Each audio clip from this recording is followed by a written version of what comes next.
Berbicara tentang film, gengs, akhir-akhir ini kita sering mendengar tentang film Squid Game, di mana di film ini menceritakan orang-orang yang ikut game ini taruhannya nyawa, gengs. Film yang sangat laris di Netflix ini sangat hangat diperbincangkan, gengs, sehingga banyak bermunculan kontroversi. Bagaimana kisahnya? Check it out.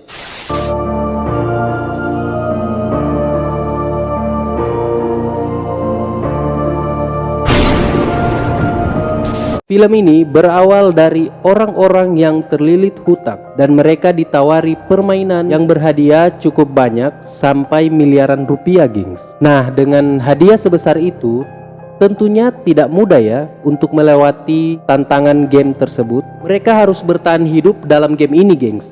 Karena kalau mereka kalah, resikonya adalah kematian. Diceritakan seorang laki-laki yang bernama Sun Ji-hun berprofesi sebagai supir, gengs. Nah, karena pendapatan Sun Ji-hun ini sedikit, ibunya yang sudah tua terpaksa harus bekerja untuk menafkahi kehidupan mereka, gengs. Pada suatu hari nih, gengs, Sun Ji-hun mencuri ATM saat ibunya pergi.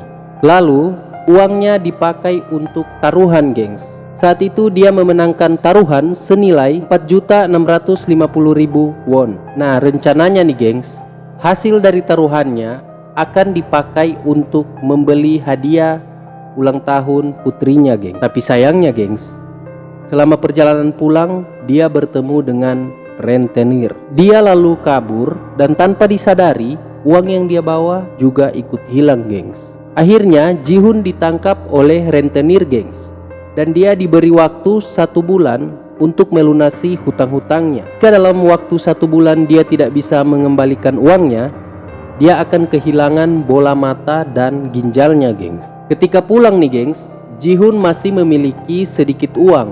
Dia lalu membelikan putrinya hadiah. Namun sialnya dia ketinggalan kereta, gengs. Jadi sialnya si Ji-hun ini bertubi-tubi ya, gengs.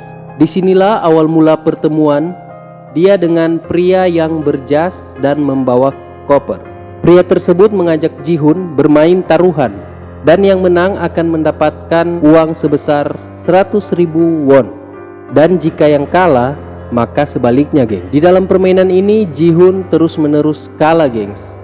Nah, karena dia tidak punya uang, maka ganjarannya diganti dengan tamparan. Sekian banyaknya tamparan yang diterima Ji-hun, akhirnya dia menang, gengs, dan dia menerima uang sebesar 100.000 won.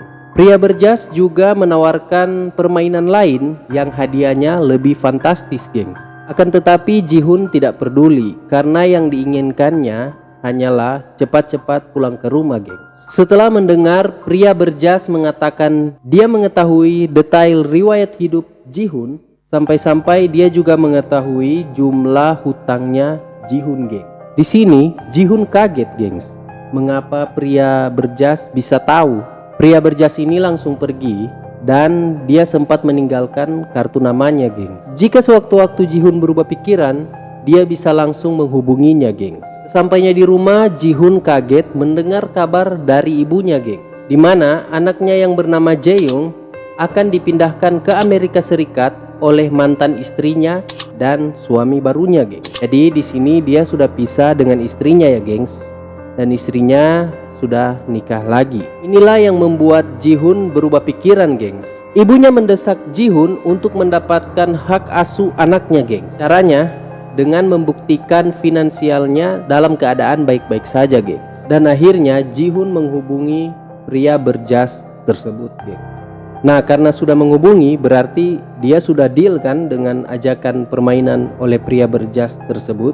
Tiba saatnya sebuah mobil menjemput Ji-hun. Di dalam mobil dia langsung tertidur karena menghirup asap yang mengandung obat bius, gengs. Kemudian dia terbangun di tempat yang asing dengan banyaknya orang, gengs. Dan pakaiannya juga sudah diganti, gengs. Dan di pakaian itu terdapat kode 456. Di ruangan lain mereka sudah dipantau dengan kamera, geng. Jadi mereka disatukan dalam satu ruangan dan memiliki baju yang bertuliskan kode peserta, geng. Di sekeliling mereka juga ada pengawal yang berpakaian merah dan bertopeng, gengs. Salah satunya memakai baju berwarna emas, dan itu adalah pemimpinnya, geng. Saat itu juga diumumkan bahwa Ji-hoon dan peserta lain akan mengikuti game selama 6 hari. Pemenangnya akan diberi hadiah yang cukup besar. Jadi setiap gerak-gerik mereka diawasi oleh pengawas yang berpakaian merah dan menggunakan topeng. Ada beberapa orang yang mulai ragu dengan permainan ini, akan tetapi panitia menunjukkan satu persatu data-data hutang setiap peserta, gengs. Dan karena keadaan terpaksa, semua peserta ikut melanjutkan game ini. Sebelum memulai game, mereka menandatangani surat persetujuan, geng. Di dalam surat pernyataan itu terdapat 3 aturan. Yang pertama, peserta tidak boleh berhenti bermain. Yang kedua, jika peserta menolak permainan, maka dia akan dieliminasi. Dan yang ketiga, permainan bisa dihentikan kecuali semua peserta menyetujui permainan dihentikan. Ketika semua sudah menyetujuinya, mereka langsung pergi ke tempat game dilaksanakan. Di sini gua nggak akan terlalu panjang membahas cerita di film Squid Game ini, gengs. Kalau kalian mau, kalian bisa menontonnya sendiri di Netflix atau dimanapun. Intinya film ini berujung kematian. Oke, kita lanjut dengan kontroversi yang ada di film ini, geng.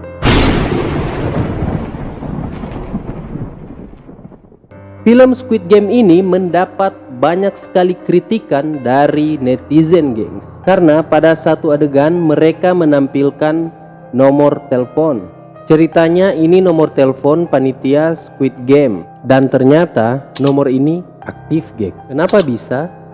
Mungkin karena nomor ini dikarang oleh pembuat film, gengs. Dan nomor ini aktif dan masih digunakan oleh orang lain, geng. Sontak, para netizen langsung menelpon nomor tersebut, geng. Orang yang mempunyai nomor telepon tersebut kebingungan kenapa banyak sekali yang menghubungi nomornya, gengs. Di sini dia sempat mengangkat telepon dan ada anak kecil yang mengatakan dia ingin ikut permainan Squid Game, gengs. Otomatis orang yang mempunyai nomor ini lebih kebingungan, gengs. Dia sampai stres dan tidak bisa tidur karena ditelepon berulang-ulang kali, gengs. Dari pihak pembuat film ingin menyelesaikan kejadian tersebut dengan cara baik-baik. Bahkan pihak Netflix pun ikut menanggapi permasalahan ini dan sampai membayar 1 juta won atau 12 juta rupiah kepada pemilik nomor telepon tersebut. Oke, kontroversi selanjutnya. Selain nomor telepon, pihak pembuat film Squid Game juga menampilkan nomor rekening, geng. Dan ternyata nomor rekening itu aktif dan ada pemiliknya. Ada beberapa netizen yang penasaran dengan nomor rekening itu dan mereka sempat mentransfer uang dan ternyata terkirim. Pihak pembuat film juga menghubungi pemilik nomor rekening dan membayar denda, geng. Oke, kontroversi selanjutnya. Arena bermain Squid Game diadakan untuk mempromosikan film tersebut, geng. Tujuan dibuat arena ini agar penggemar film Squid Game bisa merasakan sensasi di film tersebut. Arena permainan Squid Game ditutup lebih awal karena dianggap melanggar pedoman karantina dan jaga jarak. Oke, kontroversi selanjutnya.